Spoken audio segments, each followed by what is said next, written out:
माँ दुर्गा की यह कथा रामायण से जुड़ी हुई है।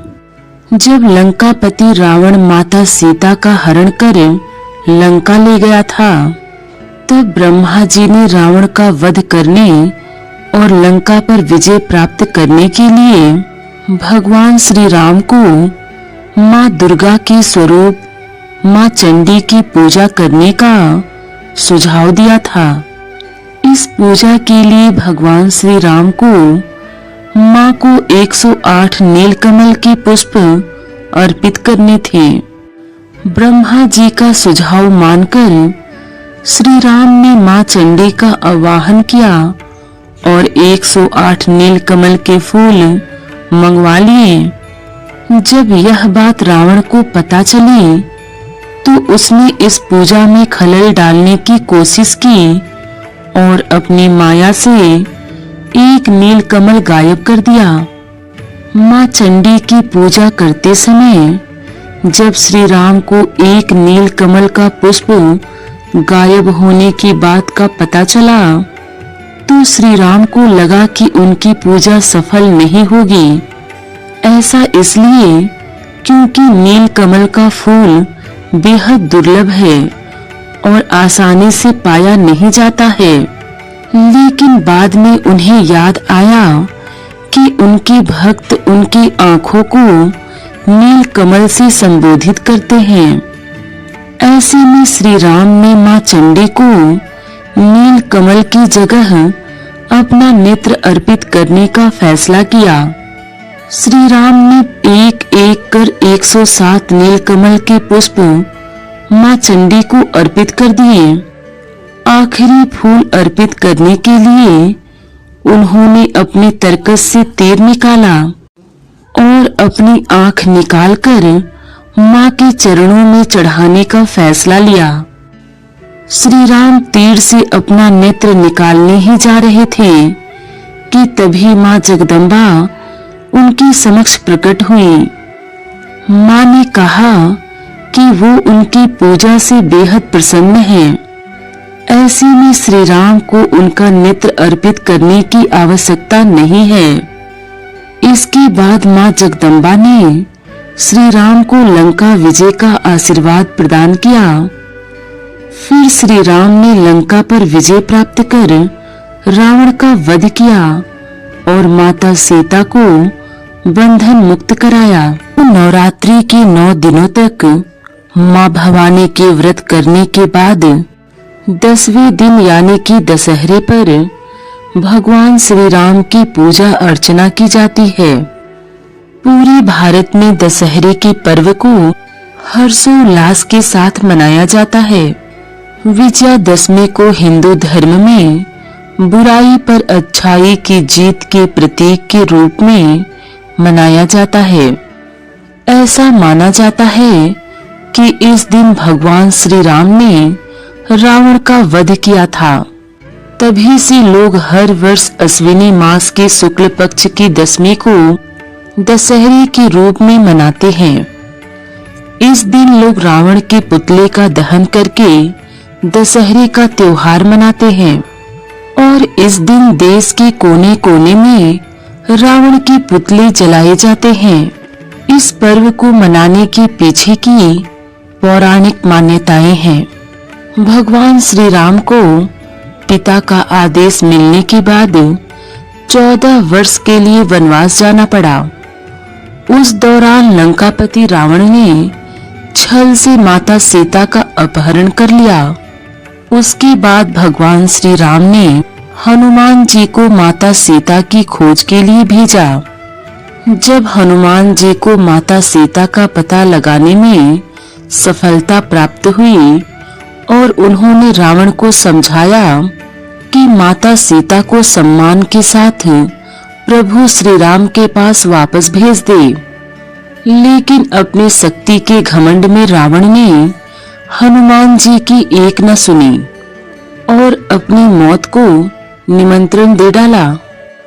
उसके बाद मर्यादा पुरुषोत्तम श्री राम ने जिस दिन रावण का वध किया उस दिन शारदीय नवरात्र की 10वीं तिथि थी। कहा जाता है कि भगवान श्री राम ने 9 दिनों तक मां दुर्गा की उपासना की और फिर 10वें दिन रावण का वध कर रावण पर विजय प्राप्त की।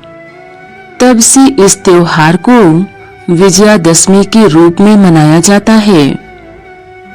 रावण के बुरे कर्मों पर श्री राम की अच्छाइयों की जीत हुई, इसीलिए इसे बुराई पर अच्छाई की जीत के त्योहार के रूप में भी मनाते हैं।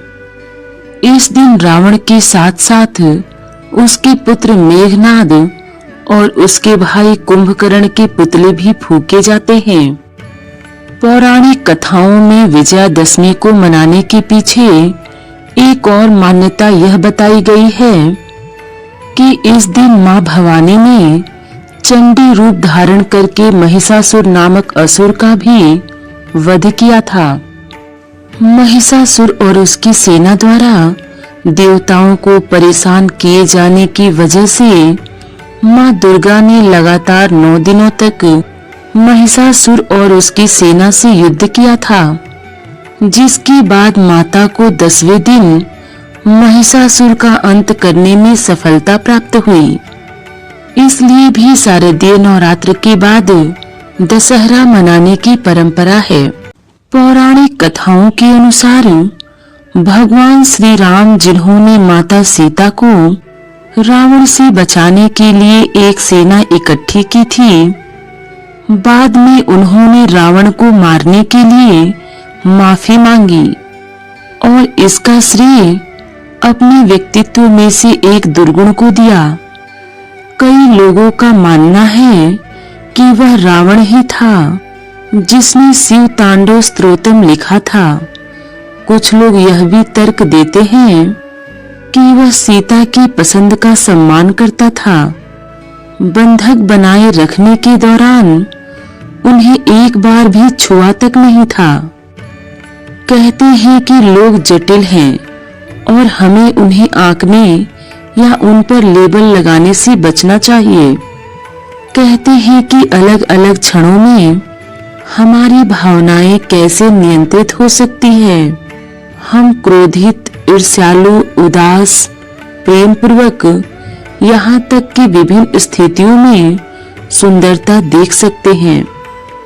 जो लोग हमें नापसंद हैं, तो हम अक्सर उसे बुरा, ईर्ष्यालु या बहुत क्रोधी करार दे देते हैं। दूसरी ओर समझना जरूरी है कि कोई भी व्यक्ति हर समय एक जैसा नहीं होता। भगवान श्री राम के द्वारा रावण के चरित्र के एक सुंदर पहलू को पहचानना उनकी गहन बुद्धिमत्ता को दर्शाता है। दोस्तों, रावण को बुराई का प्रतीक मानकर हर साल दशहरे के दिन रावण के पुतले का दहन किया जाता है। लेकिन लंकापति रावण में कुछ ऐसे गुण भी थे जिनके बारे में जानकर आपके मन में रावण के लिए सम्मान की भावना जाग सकती है। राक्षस होने के बावजूद रावण को महान ब्राह्मण माना जाता है। रावण के पिता ऋषि विश्रवा ब्रह्मदेव के पुत्र प्रजापति पुलस्त्य के पुत्र माने जाते हैं। इस नाते रावण ब्रह्मदेव का परपोता हुआ। कई रामायणों में ऐसा माना जाता है कि जब रावण मृत्यु के समीप था, तब भगवान श्री राम ने अपने छोटे भाई लक्ष्मण से कहा था कि जाओ, रावण को प्रणाम कर उनसे राजनीति का ज्ञान प्राप्त करके आओ। ऐसा कहा जाता है कि रावण राजनीति का बहुत बड़ा ज्ञाता था और एक कुशल राजा भी। उसकी प्रजा को किसी चीज की कमी नहीं थी और उसका राज्य इतना समृद्ध था कि लंका के सबसे गरीब व्यक्ति के पास भी सोने के बर्तन हुआ करते थे। ऐसा माना जाता है कि लंकापति को संगीत का बहुत शौक था और वो स्वयं भी बहुत कुशल संगीतकार था। उसे बहुत अच्छा वीणा बजाना आता था। साथ ही यह भी माना जाता है कि उसने भगवान शिव को प्रसन्न करने के लिए शिव तांडव स्तोत्र का भी निर्माण किया था। रावण भगवान शिव का बहुत बड़ा भक्त था। ऐसा माना जाता है कि रावण ने भगवान शिव के निवास स्थान कैलाश पर्वत को अपने साथ लंका ले जाने के लिए उठा लिया था, लेकिन भगवान शिव ने अपने पैर की छोटी उंगली से दबाकर पर्वत नीचे कर दिया था। इसी वजह से रावण की उंगलियां दब गईं और वह दर्द से चिल्ला उठा। लेकिन रावण भगवान शिव की शक्ति से इतना प्रभावित हुआ कि उसने शिव तांडव स्तोत्र का निर्माण किया, जिससे महादेव ने प्रसन्न होकर उसे आशीर्वाद दिया था। रावण के पिता एक ऋषि थे और माता एक राक्षसी। ऐसा कहा जाता है कि रावण दुनिया का सबसे ज्ञानी पुरुषों में से एक था। वो सभी वेदों के साथ साथ विज्ञान, गणित, राजनीति जैसे अन्य कई शास्त्रों का ज्ञाता था। इस कारण वह राक्षस कुल का होने के बाद भी विद्वान माना जाता है।